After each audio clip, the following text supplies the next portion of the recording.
मेरे फादर यहाँ जॉब कर रहे हैं, 25 या 26 साल हो गए उनको यहाँ जॉब करते करते।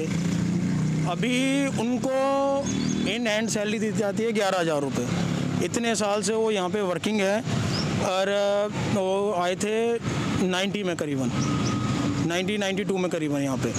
और अब जाके उनका PF ESI काटना इन्होंने शुरू किया है 2015 से मैम, ठीक है। और अभी कुछ टाइम पहले 2 फरवरी को यहाँ पे एक घटना हुई थी।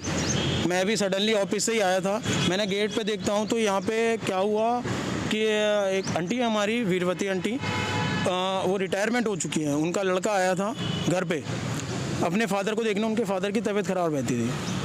तो उनको क्या किया, ये जो अशोक कुमार प्रताप तोमर थे यहाँ के एडमिनिस्ट्रेटर हैं, कर्नल, ठीक है, उन्होंने उनको जातिवादक शब्द बोले कि तुम भंगी, उन्होंने बोला कि तुम भंगी हो, तुम भंगियों को मैं यहाँ पे रहने नहीं दूंगा, ठीक है। और वो बार बार कहते थे मैं आया ही इस पर्पज से हूँ कि मैं तुम्हें यहाँ से निकाल के बाहर फेंक। नाम है उनका पूरा नाम? अशोक प्रताप तंवर। अशोक प्रताप तंवर, क्या है यहाँ पर? वो एडमिनिस्ट्रेटर हैं, मगर अब उनको क्या है सडनली अभी यहाँ से बाहर भेज दिया। उनको बोला, उन्होंने बोला है, यहाँ का मैनेजमेंट कहता है कि उन्होंने यहाँ से रिज़ाइन दे दिया, मगर उन्होंने रिज़ाइन नहीं दिया। हमें लगता है उनको यहाँ से भेज दिया गया है और इसमें मैनेजमेंट की साजिश है। अच्छा, SC/ST एक्ट के लिए भी आप कह रहे थे कि SC/ST एक्ट भी लगा है आप लोगों ने? जी, SC/ST एक्ट लगा है। हम लोगों ने जनवरी में एक मामला दर्ज कराया था, मेरी मदर के साथ हुआ था। वो क्या हुआ था? मेरी मदर मेरे लिए परमिशन लेने गई थी, मैं मुंबई से आया था, तो वो परमिशन लेने गई थी कि मेरा बेटा आ रहा है तो उसकी परमिशन दे दो, वो अंदर आएगा और यहाँ रहेगा कुछ टाइम के लिए।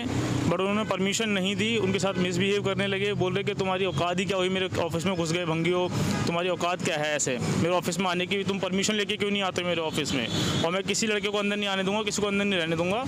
तो वो जनवरी में हम लोगों ने FIR की थी और वो 8 महीने बाद कानून ने उस पर कुछ करना चालू किया और तब जाकर वो रजिस्टर्ड हुई है FIR। मदर है तो मदर को प्लीज़ बुला दीजिए। मेरी मदर वो सामने खड़ी है, ताकि हम लोग बात करें।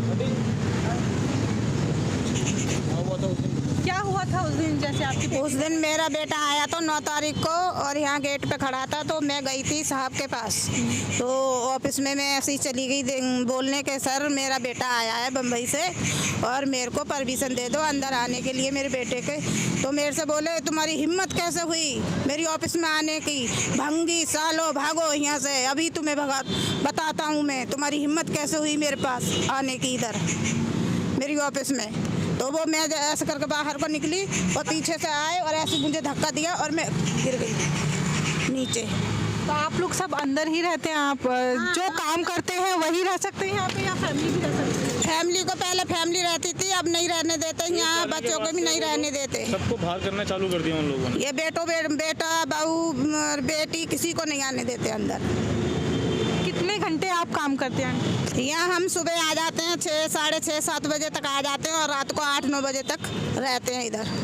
और किस तरह का क्या क्या काम करती हैं? कैसे पेशेंट की देखभाल करती हैं? जैसे अपने बच्चों की करते हैं सेवा पानी, नहलाना धुलाना, खाना खिलाना, कपड़ा पहनाना, उनको सुलाना लिटाना बिठाना, गाड़ी में हर तरह का काम करते हैं, सब कुछ करते हैं। हाँ, तो क्या कोई पेशेंट भी इस तरह के आप लोग जैसे जिस दलित समाज से आते हैं उसमें भी वो लोग भेदभाव करते हैं? कोई पेशेंट भी ऐसे होते हैं? पेशेंट ऐसे हैं, पेशेंट अपने आप उठ नहीं पाते मैडम। हाँ, हमारा सारा काम हमें ही करना पड़ता है, उनको खिलाना भी हमें ही पड़ता है, पानी भी अगर जरा सा भी पीना होगा तो हमें ही डालना होगा उनको, वो अपने आप मांग भी नहीं सकते, उठ भी नहीं पाते। यहाँ के आप लोगों की जब मालिक नहीं सुन रहे हैं, विजय कृष्णा हो गए या और भी जो लोग हैं, वो लोग जब नहीं सुन रहे हैं आप लोगों की, तो उनको डर, आप लोगों ने कहा है कि हम लोग काम नहीं करेंगे, आप लोगों ने काम छोड़ने की भी धमकी दी उनको? कभी इस तरह से कुछ हुआ कि काम छोड़ देंगे? हम लोगों ने बोला है कि हम बैठ जाएंगे, काम नहीं करेंगे, तो उन्होंने हमसे बोला कि बैठ जाओ तुम, हम बाहर से आदमी मंगा के काम करा लेंगे, जो तुम्हें करना है करो, बैठना है बैठो, करना है करो, नहीं करना तो बैठो, हम बुला के आदमियों को बाहर से करवा लेंगे काम। आपसे थोड़ा जानना चाहूँगी कि क्या ये NGO सरकार के अंडर में आता है या ये लिमिटेड है, प्राइवेट है, क्या है? ये मैम सरकार के अंडर में नहीं आता है, बट इसमें एक्टिविटीज़ सेमी गवर्नमेंट की होती हैं सारी की सारी। इसमें अपना डिपार्टमेंट कौन सा, PW है ना? हाँ, PWA भी इसमें है जो काम करता है इनके लिए। और ये NGO है तो प्राइवेट ही, सारे काम ये लोग खुद ही करते हैं। यहाँ के चेयरपर्सन मीरा प्रदीप सिंह। यहाँ स्कूल भी खुला हुआ है, स्कूल भी है। नहीं तो जैसे जैसे अगर हम लोग लीगली इस मामले को देखें तो क्या लीगली में ये मामला आता है कि लोग रिटायरमेंट पे पैसा दे उतना वो कहीं लिखित में है? एवरीथिंग मैम एप्लीकेबल, सब कुछ एप्लीकेबल होता है इनके ऊपर। हमने 2013 में केस फाइल किया था क्योंकि इनकी जो 2013 में सैलरी थी वो कुछ 2500 रुपीज़ थी। तो 2013 में हमने केस फाइल किया तो लेबर कोर्ट ने इनके ऊपर चार्जेस लगाए और सब कुछ इनके ऊपर अप्लाई होता है। पीएफ भी अप्लाई होता है, ईएसआई भी अप्लाई होता है एंड मिनिमम वेज भी अप्लाई। जो एक कंपनी पे इंडस्ट्रियल लॉ होता है वो सब इन पे एप्लीकेबल होता है और इन्होंने देना भी स्टार्ट किया। बट अब जो मिनिमम वेज देना स्टार्ट किया उसमें भी इन लोगों ने डिडक्शन करना स्टार्ट कर दिया। इनका रूम का पैसा काटना स्टार्ट किया, फूडिंग का पैसा काटना। तो मतलब इन्होंने घुमा फिरा के वहीं पे 7-8 हज़ार 9 हज़ार पे वहीं ला दिया कि इनका ओवरऑल ये है कि हम पैसा नहीं देंगे। तो ये एक चैरिटेबल ट्रस्ट है एंड गवर्नमेंट ने इनको 99 ईयर्स की लीज पर दिया हुआ है। तो गवर्नमेंट ने कहा कि आप यहाँ पे चैरिटेबल वर्क ही करोगे, आप यहाँ पे कमर्शियल वर्क नहीं कर सकते। बट ये लोग इन गरीब लोगों से मतलब एक तो इनकी इतनी सैलरी नहीं है, उसके बाद भी इन लोगों से किराया वसूल किया जा रहा है। तो ये कमर्शियल एक्टिविटी है, तो किराया वसूल करके ये लोग अपने घर भर रहे हैं। क्या कर रहे हैं मैम नहीं पता कुछ। तो ये सब यहाँ पे हो रहा है और ये इसके अंदर अलग अलग प्रोजेक्ट चल रहे हैं पीडब्ल्यूडी का और कोई बाहर के लंदन के स्कूल, यूरोप के स्कूल्स वगैरह कुछ यहाँ पे अलग अलग कुछ ना कुछ एक्टिविटी चलती, कैंडल्स बनती हैं यहाँ पर। ये कमर्शियल एक्टिविटीज़ बहुत सारी होती हैं यहाँ पर। डोनेशन जो आता है वो सेल आउट किया जाता है। तो ये हो रहा है एक्चुअली। अच्छा, आप लोगों की और क्या क्या शिकायत है थोड़ा और मुझे बता दीजिए। क्या सिर्फ रिटायरमेंट को लेकर ही शिकायत है कि रिटायरमेंट का पैसा नहीं मिलता है या और भी आप लोगों की शिकायत है? आप तो थोड़ी सी लग रही हैं, आप क्या करती हैं? मैं भी यही काम करती हूँ मैम जो ये लोग करते हैं। सुबह जाती हूँ और फिर शाम को ही जाते हैं हम घर पे। आपकी क्या शिकायत है? जैसे आपकी तो उम्र नहीं लग रही है रिटायरमेंट की अभी। वो तो नहीं लग रही है, फिर भी इनको तो मिलना चाहिए ना इनका हक। आप इनके साथ हैं? हाँ जी। आपको यहाँ रहते हुए भी कोई और भी दिक्कत है जैसे रिटायरमेंट के अलावा कोई और? हाँ, आने नहीं देते, रिश्तेदारों को नहीं आने देते हैं मैम। जैसे कोई मिलने के लिए आते हैं तो भगा देते हैं ऑफिस से। आप लोगों को जब हायर किया गया था तो ये सारी शर्तें उन्होंने बताई थी कि आपकी फैमिली आप अंदर नहीं आ सकती, ऐसा कुछ बताया? नहीं, पहले आते थे मैम, अब नहीं आने देते हैं। पहले आते थे? हाँ, कब से और क्यों बंद कर दिया? हाँ, पहले साथ ही रहते थे। पहले तो पूरी फैमिली रहती थी, पूरा खाना भी होता था, सब कुछ होता था। अब 2 जनों का ही खाना मिलता है। पहले तो यहाँ मैडम जब लगाते थे तो ये बोलते थे कि तुम्हें यहाँ से कोई नहीं निकालेगा, तुम्हें रोटी कपड़ा मकान यहाँ से तुम्हें कोई निकाल नहीं सकता। जब तक तुम कर सकते हो करो, तुम्हारे बच्चे खाएं कमाएं, तुम खाओ कमाओ, कोई तुम्हें निकालेगा नहीं यहाँ से। अब हमें निकालने की वो कर रहे हैं कि निकलो। आप लोग कहाँ से आए? जैसे अगर मतलब इससे पहले आप लोग कहाँ रहते थे? हम तो गांव में रहते हैं। तो गांव से आप लोग नौकरी यहाँ पे लगी तभी आप लोगों से बात की गई थी कि यहाँ रहना खाना सब मिलेगा? हाँ जी, उसी की बात हुई? हाँ। परिवार के साथ? हाँ, परिवार। अब ये परिवार के लोगों के साथ दिक्कत कर रहे हैं? हाँ, अब परिवार के, हमारे परिवार के साथ कर रहे हैं, बच्चों के साथ कर रहे हैं, रिश्तेदार के साथ कर रहे हैं, भाई बंद आते हैं, माँ बाप आते हैं, उनको नहीं आने देते। कोर्ट में जाओ तो हमने बच्चों को बोला नहीं ऐसा सब कह रहे हैं ये लोग, तो हमारे बच्चों के ऊपर इन्होंने केस डाल दिया।